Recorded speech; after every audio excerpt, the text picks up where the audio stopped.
Ever feel like you're running on a treadmill that just keeps speeding up? Huh. Yeah, I think we all do sometimes. Whether it's, in your career, maybe side projects, or even just trying to keep that inbox under control. The ability to shift gears quickly, to adapt well, that feels like the superpower of our time. It really is. And it's not just for tech wizards anymore. Exactly. We hear Agile thrown around a lot, mostly in software, right? Yeah. But the core ideas, the principles, they're so much broader. Uh-huh. It's really about bringing that mindset, that flexibility, and smart responsiveness to pretty much everything we do. Think of it as becoming a more adaptable version of yourself, Yeah. whatever your field.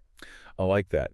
And, well, that's really the mission for this deep dive today. We've gathered a whole range of perspectives for you. Yeah, quite a bit. We're looking at Agile best practices from Celio.com, how Agile works in finance from Oracle and AICPA, some of the real-world hurdles in adopting it from IJCSNS, Melanie Franklin's insights on Agile as a cultural thing, how it benefits areas outside software. That's from PM World Library. Then there are concrete business examples. A look at Kanban from IJSRD, the Agile Business Consortium's definition, and even how Agile can work for small businesses from Jumpzilla. So, quite the stack. Our goal here is really to pull out practical, actionable steps you can actually take to become more agile. Doesn't matter what your job is, what industry you're in. Right. Cut through the buzzwords. Exactly. We want to get to the heart of what it means to truly embrace agility to be agile, not just, do agile things. We're going to explore that difference. It's pretty critical. Okay, let's dive right in then. What's the foundational DNA? Where does this whole agile approach come from? It really all stems from the Agile Manifesto. At its core, it lays out 4 key values. Now, it doesn't say things like processes, tools, documentation, contracts, plans are unimportant. Not at all. Okay. But it says we should value more the things on the other side. Individuals and interactions, working solutions, customer collaboration, and responding to change. So it's like a shift in emphasis. Precisely. It's saying, yes, the plan matters, but being able to adapt when things inevitably change matters more. The process is useful, but the people interacting are more vital. Got it. And it's not just those 4 values, is it? There's more underneath. Absolutely. There are 12 principles that kind of flesh out these values. Things like delivering value early and continuously, welcoming changing requirements even late in the project. That sounds counterintuitive sometimes. It can, but the idea is it's for the customer's competitive advantage. If they realize they need something different, Agile says, okay, let's figure it out. Makes sense. Other principles. Frequent delivery, business people and developers working together daily, building projects around motivated individuals, trusting them to get the job done. Oh, and face-to-face communication is highlighted too. So these principles are like the practical guideposts. Yeah, exactly. They help guide your decisions when you're trying to work in an agile way, whatever the context. Okay, so understanding these values and principles, that's the groundwork. But you mentioned this idea of doing versus being agile. Let's unpack that. What's the real difference there? Ah, yes. This is like the crucial distinction. Being agile is really about a fundamental cultural shift. It's a mindset.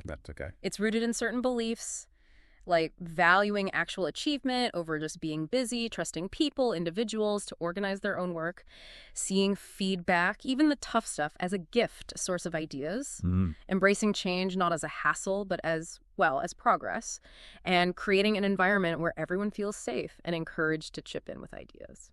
So it's less about the specific tools or techniques and much more about these core beliefs that shape how you approach, everything. You got it. And that kind of deep cultural change, it doesn't happen overnight or, just because someone sent out a memo. Right. Can't just declare, we are agile now. Exactly. It needs constant reinforcement, like leaders telling stories about agile successes or maybe failures that led to learning, role modeling the behaviors, asking different questions in meetings, maybe focusing more on outcomes and trends, not just how many tasks did you process. That's being agile in action. And doing agile, then, is that more about using the specific frameworks, the tools? Yeah. Like Scrum or Kanban boards? Yes, precisely. You can implement Scrum, have your daily stand-ups, use sprints, track things on a Kanban board, adopt specific software. That's all doing agile. But, and this is the key, if the underlying mindset, those beliefs we talked about, haven't shifted. Then you're just going through the motions. Kind of, yeah. You might just be ticking boxes without getting the real deep benefits. It's like following an exercise plan without focusing on actually getting fitter. The goal is for the doing part, the practices, to help cultivate and reinforce the being part, the mindset. Okay, that makes a lot of sense. So we've got the foundation, the values, the principles, and this really important mindset shift. Yeah. Now, for someone listening, maybe they're navigating their career, leading a small team, maybe just trying to be more effective day to day. What are some practical things they can actually do to start moving towards being more agile? Okay, yeah, practical steps. One of the absolute core skills in Agile is learning to break down work, taking big, complex things, projects, goals, whatever, and slicing them into smaller, manageable pieces Smaller pieces. that deliver some kind of value on their own. And the idea is to deliver these pieces iteratively, in short cycles. So you start seeing results, getting feedback much, much sooner. And this isn't just for software code, right? Oh, absolutely not. Think about writing a big report, break it into sections, planning a wedding, tackle vendor bookings, then guest lists, then invitations, even like a personal goal, like learning an instrument focused on one scale, then a simple chord progression. It's about thinking in valuable chunks and getting something tangible done quickly. Think small, deliver fast. I like it. Okay, what's another key practice? Collaboration and communication, they become absolutely central. The quality of teamwork, how well people communicate, coordinate, balance their contributions, support each other, the general cohesion, it has a direct, measurable impact on success. Makes sense. And Agile really emphasizes things like cross-functional teams, bringing together different skills and perspectives. It helps with problem solving, makes decision-making faster.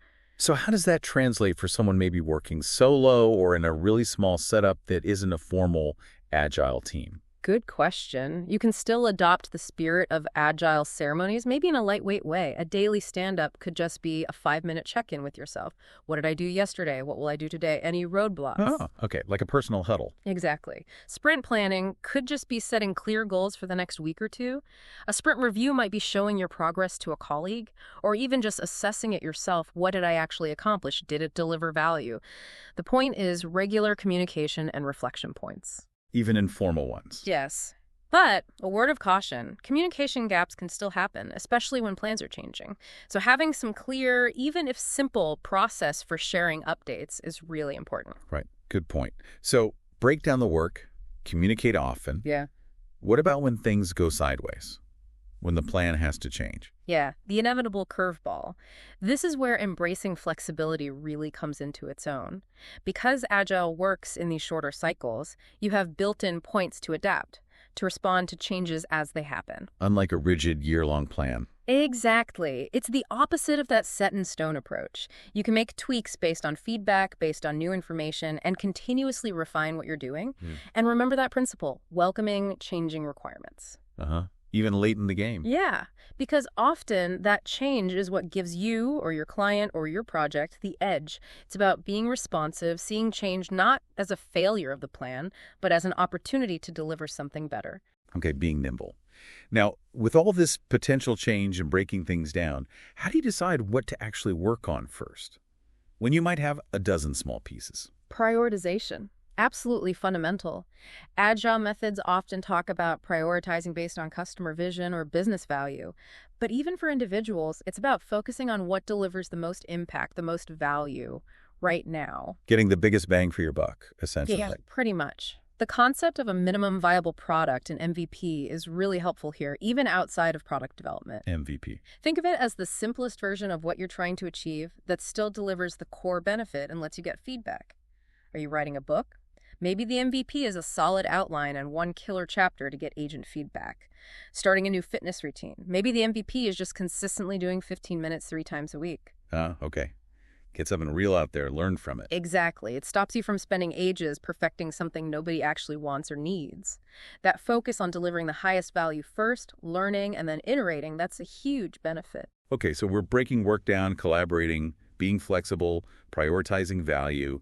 What keeps the whole engine running smoothly and, importantly, getting better over time? Continuous improvement and learning.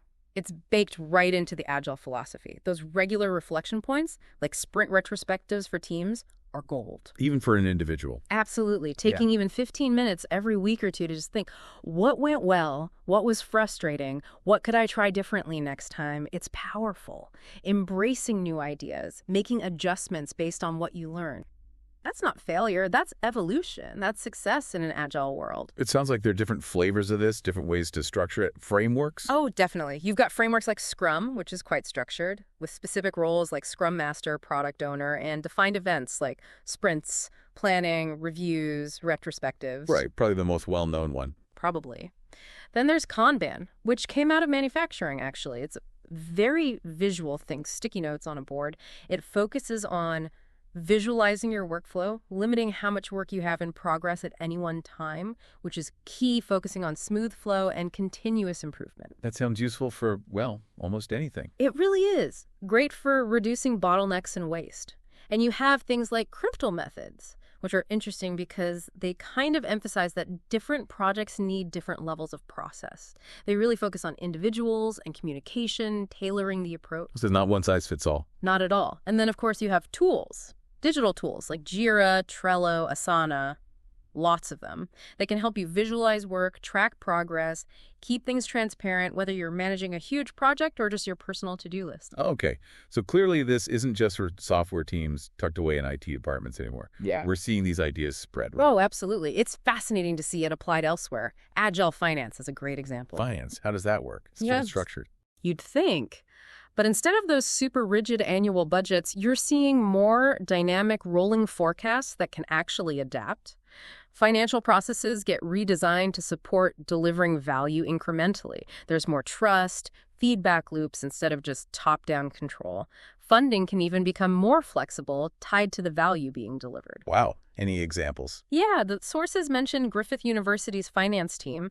They apparently cut down their processing time significantly by adopting agile ways of working. That's impressive. Yeah. What about other areas, like HR? Agile HR is another big one, moving away from just posting a job and waiting towards more ongoing cultivation of talent relationships, making roles more transparent, aligned with the company mission, not just rigid job descriptions controlled solely by HR. Interesting shift. And there are reports of HR teams getting upskilled in Agile, leading to better employee engagement, better performance overall. Even top-level management is using it for strategic planning, focusing on customer value, empowering teams, using short cycles, visualizing strategy. So the core benefits, that adaptability, the focus on value, they really do travel well. They seem to. We're seeing it boost productivity in supply chains, bring flexibility and maybe better quality in education, improve collaboration and understanding in manufacturing. It's popping up all over. But it can't all be smooth sailing, making this kind of shift. It must have its challenges. What are the common roadblocks people hit? Oh, for sure. There are definitely hurdles. Sometimes agile ways just clash with existing company standards or, bureaucratic processes. That can be tough. Culture clash. Big time. And scaling it up, trying to use Agile across large organizations, especially if teams are spread out geographically, that brings challenges in coordination, maybe needing more upfront design than a small co-located team would. Managing budget, time scope effectively from the start in an Agile way can also be tricky, especially since you don't always start with a massive detailed plan. And communication. You said it was vital, but it can also be a challenge. Absolutely. Keeping stakeholders in the loop, properly engaged, is crucial, but sometimes hard, especially when specifications might evolve. Getting time from busy stakeholders is often difficult. Right. Plus, because Agile relies a lot on motivated, self-organizing individuals and teams, you really need people with strong communication and collaboration skills. If you don't have that, you can end up with misunderstandings or maybe even subpar work. And naturally, people leaving the team turnover can disrupt the flow and knowledge. So it's definitely a balancing act. You've got to navigate the existing structures, really nail the communication piece, and make sure you have or develop the right skills in that crucial mindset. Exactly. It's holistic. It's about adopting the practices, yes, but also really fostering that supportive, adaptive culture, doing and being together. Well, this has been incredibly insightful, a real deep dive into agility that goes way beyond just code. Let's try and bring it all together. If someone listening wants to become genuinely more agile in their work, maybe their life, what are the absolute key takeaways? Okay, yeah. I'd say first, really understand and try to embrace those core Agile values and principles we talked about. That's the foundation. Second, make a conscious effort to cultivate that Agile mindset, valuing results over just activity, trusting people, seeking feedback, seeing change as okay, even good. The being part. The being part. Then, start putting practical techniques into practice, the doing part. Break down your work into small, valuable steps. Foster open communication and collaboration however you can. Be flexible, ready to adapt. Prioritize ruthlessly based on value, and commit to reflecting, learning, and improving continuously. And the real magic happens when? When the doing and the being come together, when the practices reinforce the mindset, and the mindset guides the practices, that's where true agility lives. Fantastic. So as you're thinking about all this, here's something to consider. Where in your own life, personal or professional, could you benefit the most from bringing in a bit more agility? Just pick one area. Think about where being more flexible, actively looking for feedback, focusing on delivering value step by step. Where could that lead to a really positive shift for you?